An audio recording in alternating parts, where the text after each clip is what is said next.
Just as we come and think about this passage this morning, I'm sure you would agree that this week has been quite a week in politics. Even before Mr. Trump landed upon our shores, we had our own version. Boris, who was creating a few waves locally in some of his actions and what he was up to this week. But when we sort of analyze and sit back and consider why politicians speak as they do, why do our politicians do the things that they do? Why do they say the things that they do? What are they trying to communicate in everything that they do? And even before we get cynical, of course, in about their actions and what they do, I think it's so easy for our politicians to make campaign promises, either before an election or before a referendum, whatever it is, because the bottom line, they are trying to get you to like them, and they're trying to think and they're trying to analyze, what do I have to give you that you will vote in the way that I want you to vote, so that you'll either vote for me or you'll vote with me. And politicians are really thinking in those moments, so what is it? What is it that's going to make you happy? And I'm going to make sure that if I get in or if I get what I want, I'm going to try and make sure that you get that, so that we together will all be happy. And that's generally the way the world works. I mean, leaders of movements, particularly new movements, they're trying to make it possible for you to get alongside them. They're wanting to make it easy for you to join their campaign, so that there's a new surge or there's something happening and that there's a sort of head of steam building up. They want it to make it easy for you to be part of that, and they don't want to put obstacles in your way. So they want to make it attractive for you to sign up. But if you were even to give a cursory glance to the Bible, you would notice that actually Jesus doesn't operate in that way, because there are certain times when you would imagine that Jesus would be down on someone. And amazingly, Jesus actually draws near that person and he speaks warmly to that person. You can think about perhaps John chapter 4. You have the woman at the well, a woman there who was under what's her fifth husband in effect. And she is so ostracized by her community that she's not able to get water at the time when all the other women go to get water. She has to go at a time when there's hardly anyone around, and it's at that moment that actually Jesus is there. And Jesus speaks to her. He gets alongside.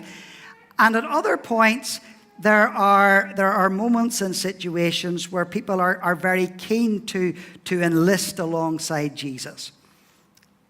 This passage we've read this morning. They said, Jesus, I want to follow you. I want to be involved in what you're doing. I want to go in your way. And it seems to be that Jesus puts the brakes on their enthusiasm. Now, as I've been saying over this past number of weeks, we've been looking, taking our lead from Hebrews 12, verse 3, thinking about Jesus. And how thinking about some aspects of Jesus and his humanity might encourage us in our lives. So we've been thinking about Jesus, the man who preached truth, Jesus, the man who defeated Satan. Today, it's Jesus, the man who made disciples. And to enter into this passage this morning, maybe again, just to think, what exactly is a disciple? What do we mean by that? I mean, basically, a disciple is a follower. Someone who's following a person or a person's teaching. When Jesus was on the earth, there were probably around 6,000 Pharisees, rabbis in Palestine, and each of them had their groups of disciples. These guys who would have followed them all around, listening to them, being with them. And you didn't simply follow in that sense that your Pharisee or your rabbi, but actually it was your job. As you took time out from your normal secular employment, you would have been tending to the Pharisee or the rabbi's own physical needs. You would have been doing his housework for him. You would have been cooking meals for him. And this teaching teaching was usually carried out in a very informal way over a meal table. But whilst each Pharisee or rabbi had a larger group, he probably had 2 or 3 that he was particularly close to. And these 2 or 3 would have been with him continually, teaching them, speaking to them. So learning and following are closely bound up together. And as a church, we have been thinking what it means to be a disciple, I guess, over this past year or so, as we have been helped, our session has been helped through the Vine Project book. And we're, for us, got that little strap line and thinking that actually to be a disciple is to move one step closer to Jesus. Or the book has been saying one step to the right, and we're thinking what that means for us in practice about moving closer and closer to Jesus. So if that's what a disciple is, I also then can't imagine that any of us, if we met someone who says, I want to get close to Jesus, I want to find Jesus a little bit more, I cannot imagine any of us would say, no. I can't imagine any of us wanting to deliberately put obstacles in someone's way. And yet, that seems to be what happens here in this passage. So what's going on in this passage? I'm going to try and look at that now. Here's 3 men mentioned in this passage who either they come up to Jesus and say, I'm all in, or Jesus asks them, are you all in? And then immediately afterwards, it's like Jesus puts down the shutters and he puts down the obstacles. So how are we to understand these verses? And there is something, I believe, very significant here that we've got to grasp at the very outset. Because if you look at what's going on here in this passage, you'll notice that it begins with questions about following Jesus. And Jesus then moves the conversation on to talk about the kingdom of God. And you'll notice that at the tail end of verse 60, the tail end, the last 2 or 3 words again of verse 62, Jesus is pushing these people to think about the kingdom of God. Now I'm going to explain just what that's about in a few moments. But I think the essence of what Jesus is asking, if we try and paraphrase it all, we try and reduce it all down, is asking a simple question. And it's this, I think. He says, are you in or are you out? I think that's what it's all about. That sounds like a little rhyme, doesn't it? I could dance to that one.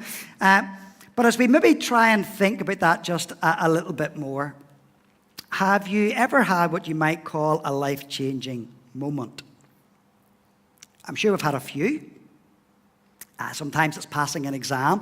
Sometimes it's failing an exam that does it. Sometimes doors open and sometimes doors close, and we find that our lives are changed. It could be getting a job, it could be getting married, it's the arrival of a child. Maybe it's even actually finding out that someone, a family member, is critically ill. And you've known those moments, you've experienced those moments, and some of them may be innocuous, tiny little moments, and others could be really quite critical. But the outcome of it all is that you find that these moments have been springboards and they have launched your life in a different direction, or something new has certainly opened up to you. But there is also a sense, whatever it is that you're thinking about now, there is also a sense that those moments don't entirely change you, because you're still the same person.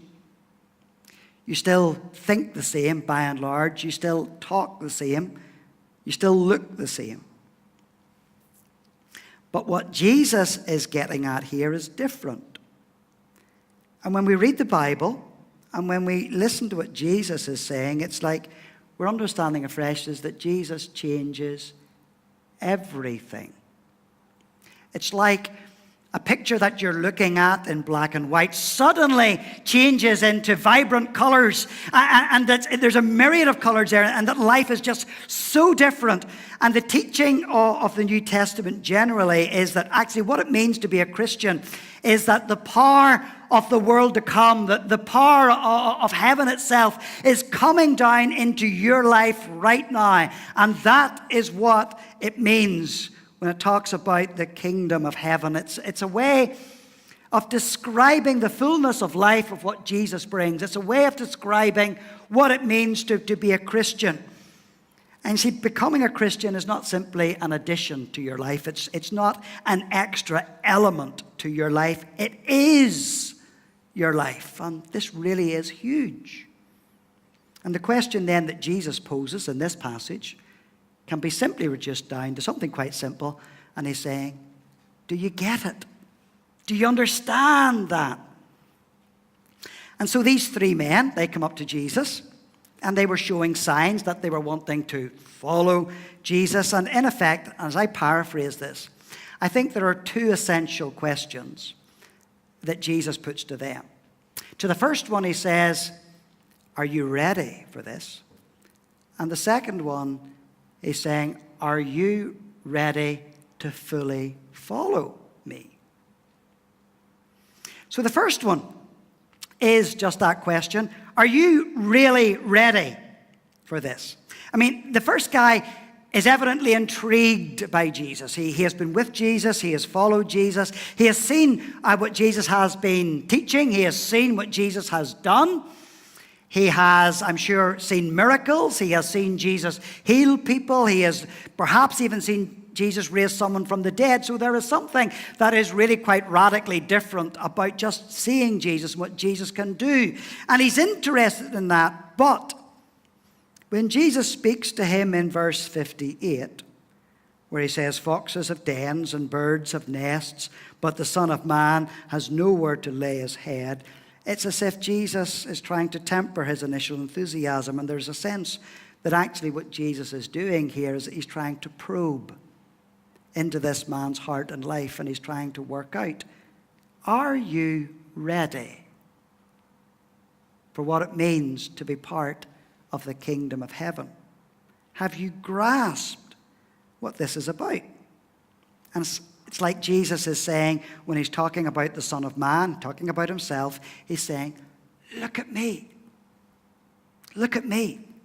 Because I'm the very embodiment of what it means to be part of the kingdom of heaven. But look what's happened to me. I don't have wealth. I don't have status. I don't have influence. No matter what metric you might look at to try and determine how you think someone has made it in the world, Jesus says, I have none of those things. I don't have the esteem that people might think shows that you are someone of influence and significance. I've got nothing. But, and this is the significant thing, but Jesus is saying, I am changing lives. I am making history. I can give you satisfaction. I can give you, and I promise that I will give you, a deep experience of the Spirit of God so that you can know the presence of God in your life right now. I can guarantee that. And I can guarantee that you will have stuff that lasts. Not stuff that evaporates and stuff that counts for nothing, but stuff that really means something.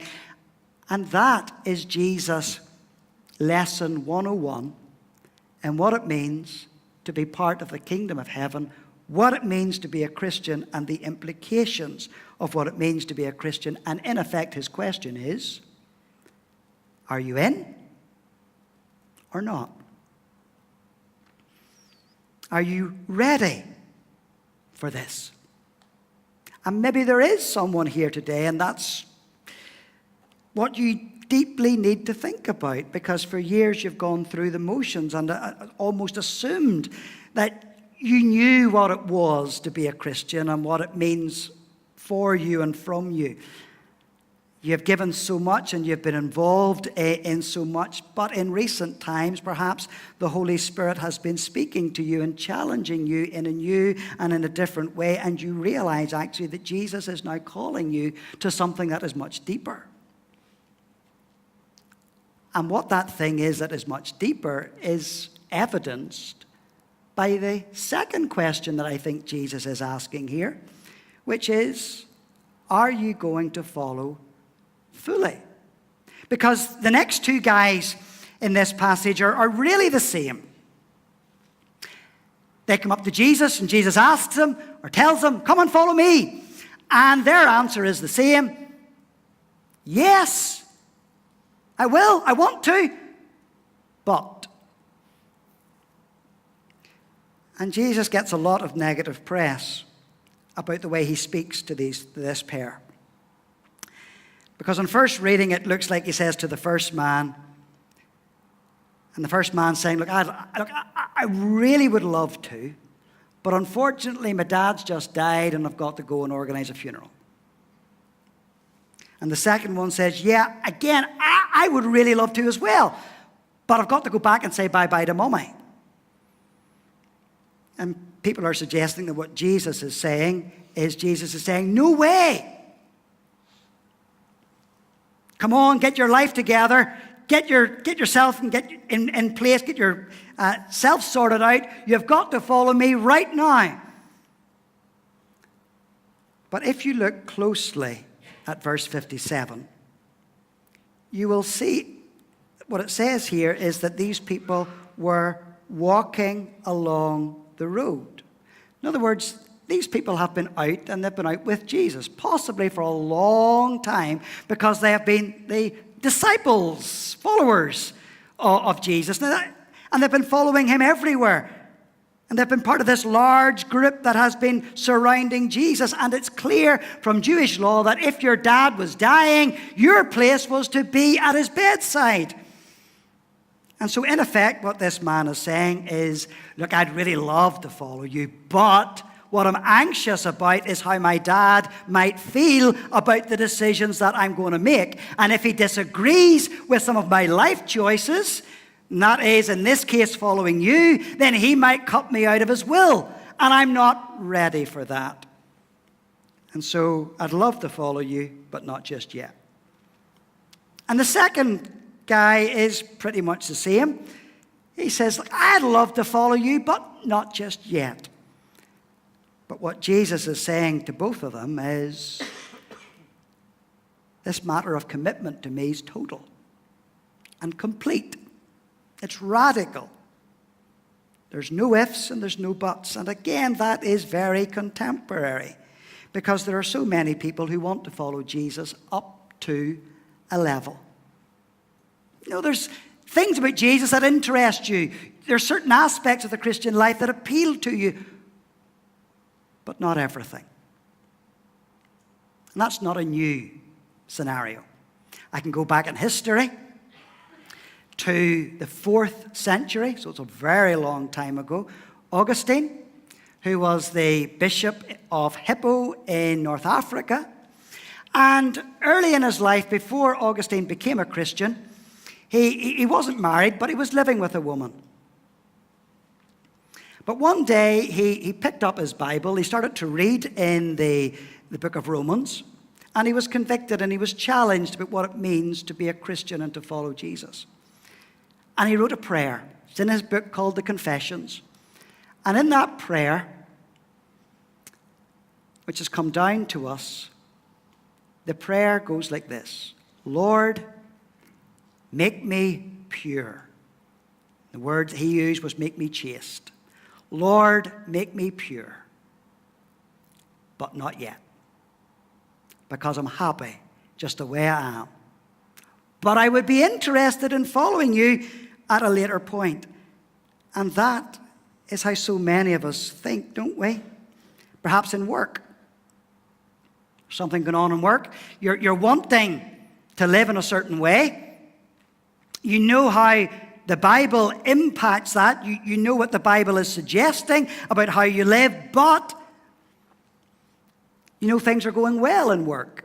You're doing things that the Bible may contradict and may challenge you about, but you know that things are going so well for you at the minute. To follow what the scriptures are saying could cause complications personally for you or in relationships with your boss. And so, in effect, what you're saying to Jesus is, I would want to follow you, but not yet. We'll get this out of the way first.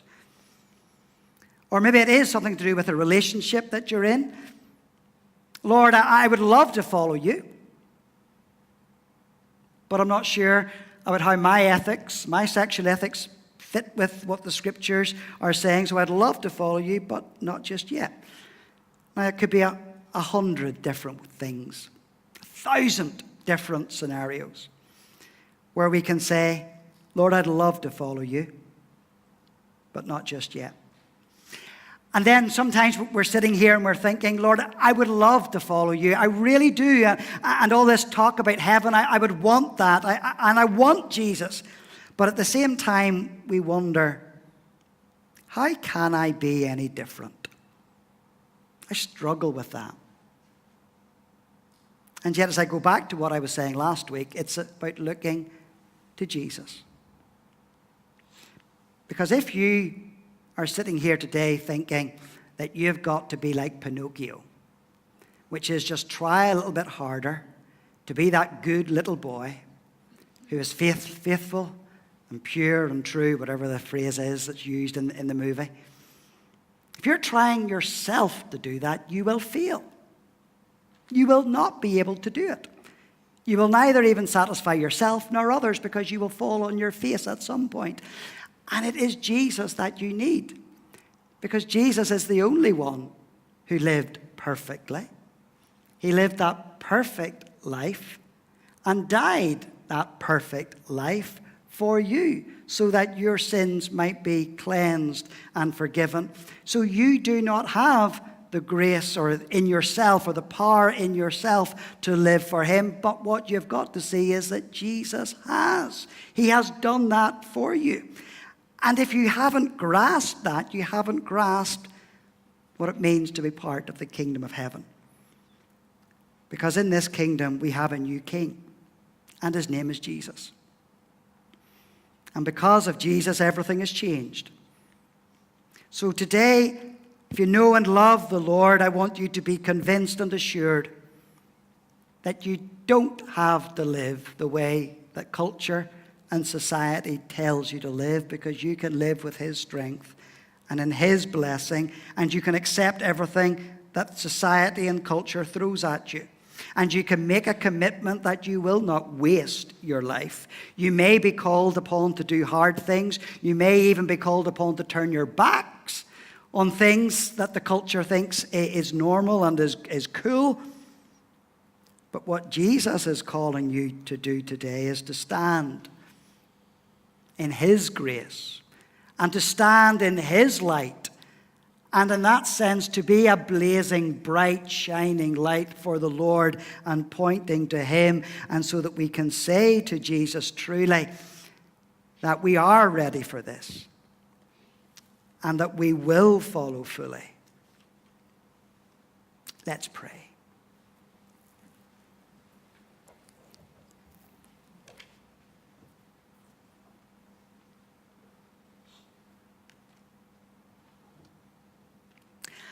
Lord, your word always challenges us. Lord, help us to face those words face on.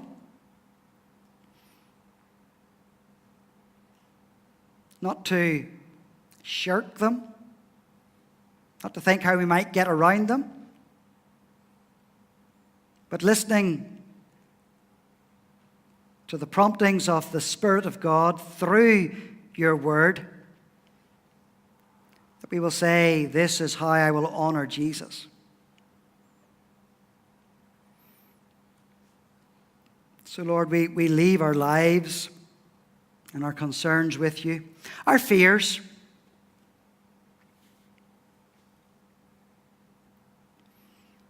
and we are trusting Jesus. Amen.